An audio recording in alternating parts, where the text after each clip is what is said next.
Part 1. When Mark and Jane arrived in Edinburgh, they discovered that Mark had left his camera on the train.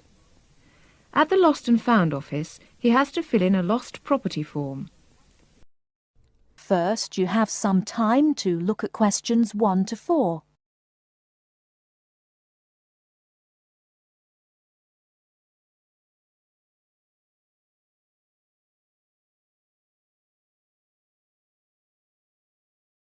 Now we shall begin. You should answer the questions as you listen, because you will not hear the recording a second time. Listen carefully and answer questions 1 to 4. Good evening, sir. Can I help you? Yeah, I think I left my camera on the train from London early today. Did you, sir? Oh, well. In that case, we'd better fill in a lost property form. Can you tell me your name? Yeah, it's Mark Adams. Okay. Your address? You mean in Britain or in the States? How long are you staying? Oh, I've still got a few months in Britain. Okay, then. Can you give me your address here? Right. It's 21 Thames Drive, Leigh-on-Sea. That's Leigh on Sea, Essex.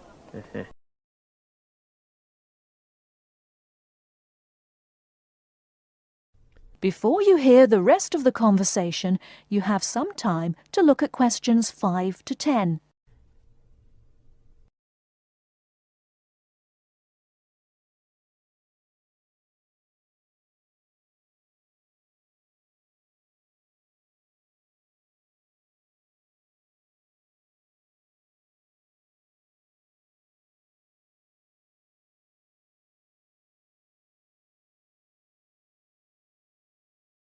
Now listen and answer questions 5 to 10. Do you want the phone number? Yes, I'd better have that. Okay, 0702 35211. Thanks. And you say it was a camera. What make and model? It's a Ricoh. Ricoh. How do you spell that? Ricoh. Okay, got that. Now, you say it was the London train. What time did it arrive in Edinburgh? At 4:55 this afternoon. Exactly on time.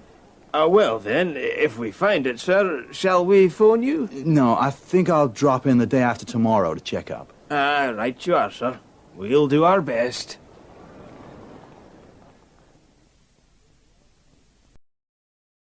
That is the end of Part 1. You now have half a minute to check your answers.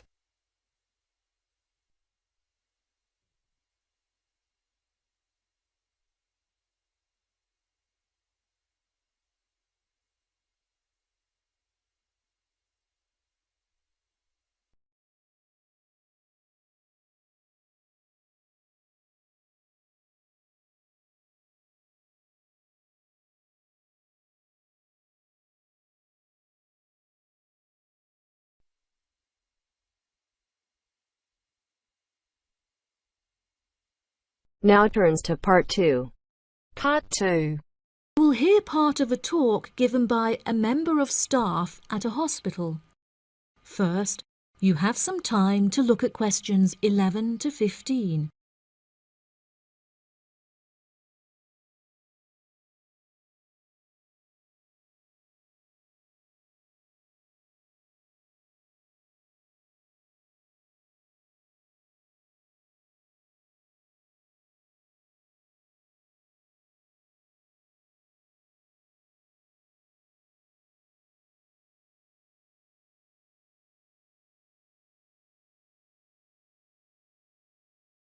Now listen carefully and answer questions 11 to 15.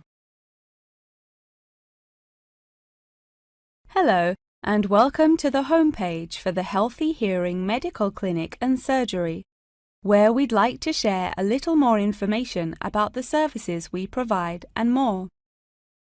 Our hospital is one of the leading specialised hospitals in the United Kingdom, attracting the very best healthcare professionals from around the globe. Not only are we a leading medical practice, but we are also the only hospital in the United Kingdom dedicated entirely to the treatment of and research into the curing of hearing loss.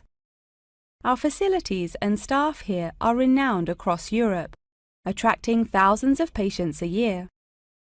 Our consultations can number anything up to 11,000 patients a year. However, we aim to treat around 5,000 patients a year so as to maintain and ensure the quality of our services. Our patients are guaranteed the highest standard of care, as well as the use of our first-class facilities. All patients requiring overnight treatment are provided with their own private room with ensuite facilities, as well as a state-of-the-art entertainment center, which includes a flat-screen LCD television and PlayStation.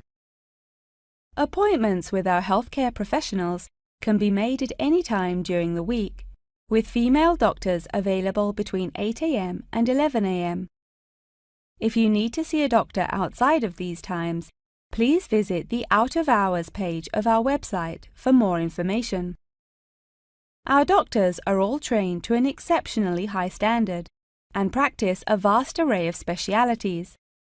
Mr. Roberts is a fully qualified ear and throat specialist. Mr. Edwards is a pediatric hearing specialist, while Mr. Green specializes in reversing hearing loss. For more details about our people, please visit the staff members page on our website. During a consultation, doctors will sometimes decide medication is required, for which patients should receive a prescription. There are several pharmacies within the city. However, we recommend that patients use the pharmacy housed within our healthcare facility. Our in-house pharmacy is well stocked at all times. Our products are competitively priced, and our pharmacists are on hand to help and advise from 8 a.m. until 10 p.m. from Monday to Saturday, and from 9 a.m. until 12 p.m. on Sundays. If you require any help outside of these hours, please see our Out of Hours page on the website. Since the Healthy Hearing Medical Clinic and Surgery also functions as a teaching hospital, we aim to provide our students with every opportunity to expose themselves to medicine in practice. Therefore, we would like to encourage our patients to give their consent for a medical student to attend their consultations. If our patients are not comfortable with this, there will be a form at reception where patients will be able to opt out. Before you hear the rest of the talk, you have some time to look at questions 16 to 20.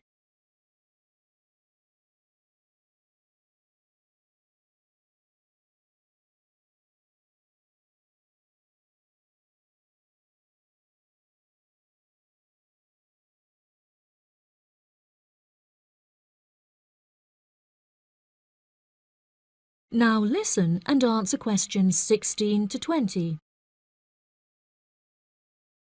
Now, please look at the map I've given you of the Healthy Hearing Medical Clinic and Surgery. For those not familiar with our practice, reception can be found through the main door at the end of the corridor. If your consultation is booked with Mr. Green, you need to go through the main door and turn right by the nurse's desk, and his office is at the end of the corridor on your left-hand side. If you need to alter any of your personal details, please visit our secretary at the Office for Medical Records, which you will find next to the therapy room. If you're awaiting surgery, please first check in with reception before taking the first door on the right after you enter the clinic.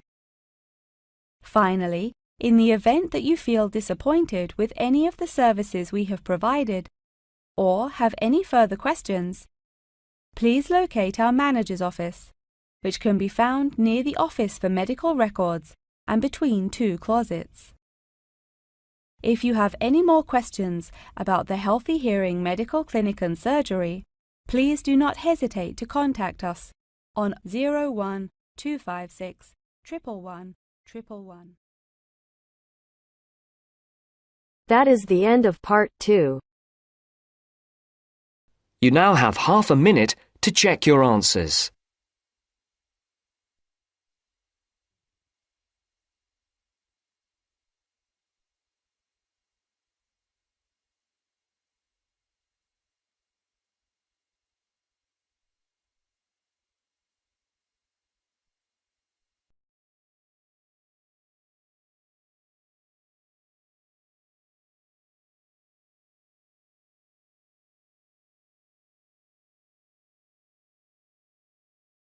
Part 3. As part of our lecture series on everyday health issues, today's talk is on tiredness. We shall look at the main issues in turn, as well as some of the main research that has been carried out in this field. First, you have some time to look at questions 21 to 26.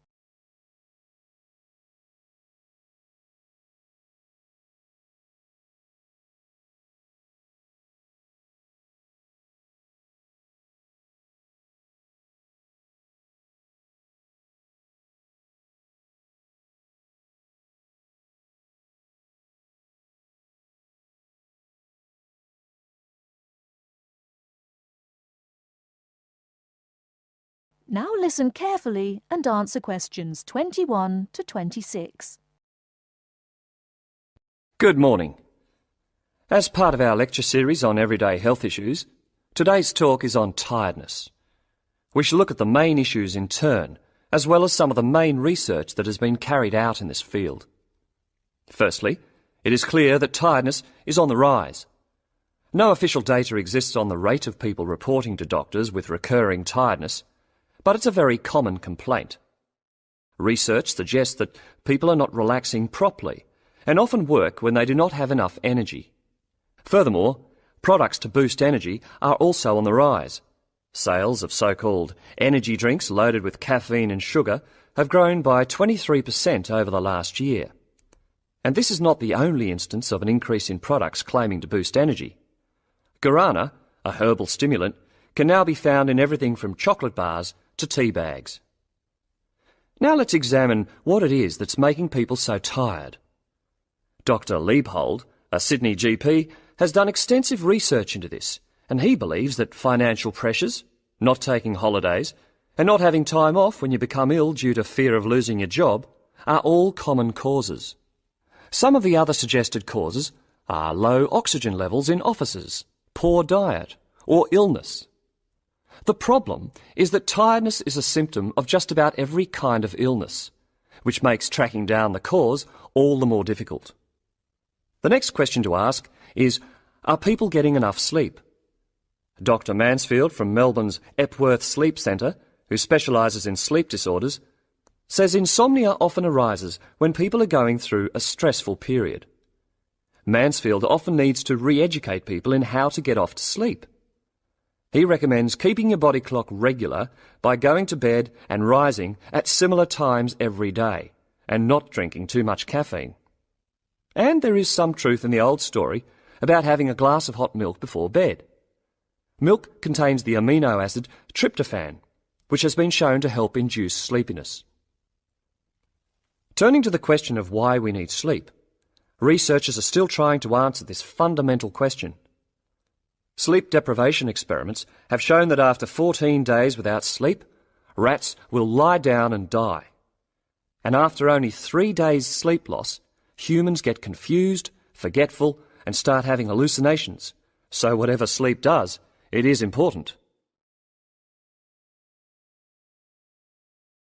Before you hear the rest of the talk, you have some time to look at questions 27 to 30.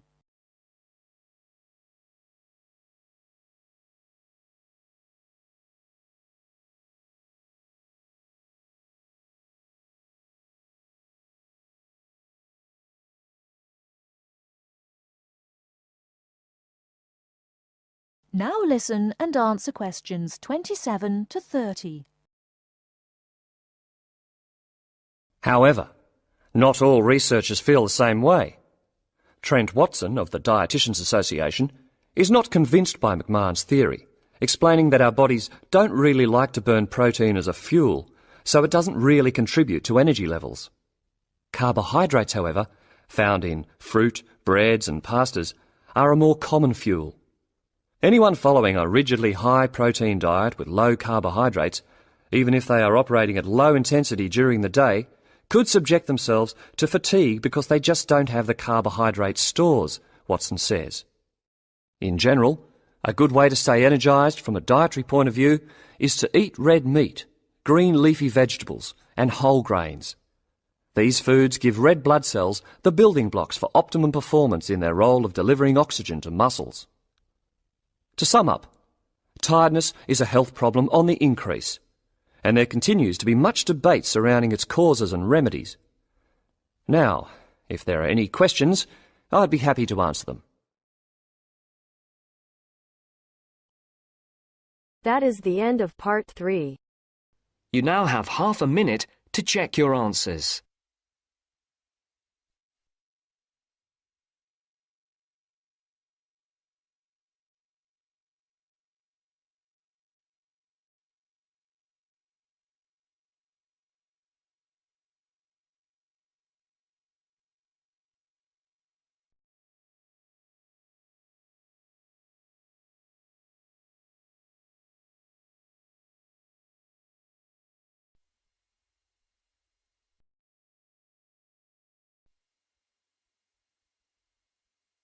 Now turns to part 4.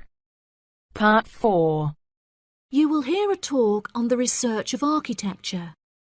First, you have some time to look at questions 31 to 40.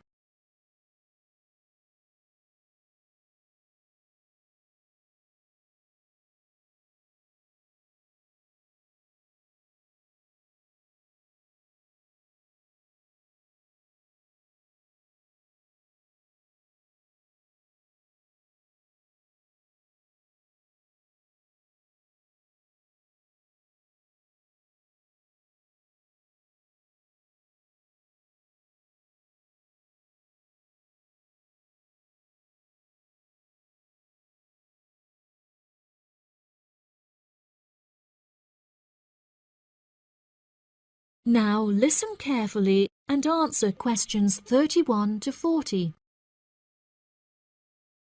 Welcome, class, to your very first lecture in this series on architecture, conducted by myself, Dr. Torben Dahl. Today we will be looking into the relationship between climate and architecture, where I will be giving you a critical overview of the main climate influences that shape the design of buildings. Throughout this lecture series, we will be looking at the latest research into climatic design carried out by experts in the field, in addition to case studies and examples drawn from modernist practice, both in cities and rural areas. Now, acid rain is one of the climatic elements with the most devastating effects on our architecture. The chemicals in acid rain can cause paint to peel, corrosion of steel structures such as bridges, and erosion of stone statues. Since the 1970s, our government has been making great effort to reduce the release of these chemicals into the atmosphere, with positive results. Private organizations have also been raising awareness and funds, and recently received a huge donation from the bank. It is interesting to look at the studies that have been carried out into the effects of acid rain at varying altitudes. Research has shown that there are lower levels of acid in the damaging pollutants at higher altitudes, meaning that skyscrapers are much less vulnerable to the negative effects, as they are exposed to acid rain with far lower levels of damaging pollutants. Recently, the ALTA project was founded to carry out further research into acid rain. This project is directed towards studying the effects of acid rain on old, traditional buildings of stone construction that are vulnerable to damage caused by acid rain. Masonry is particularly vulnerable as it is easily corroded and weakened by the acidic chemicals. It is imperative that we protect these buildings, as they are valuable examples of our history and culture.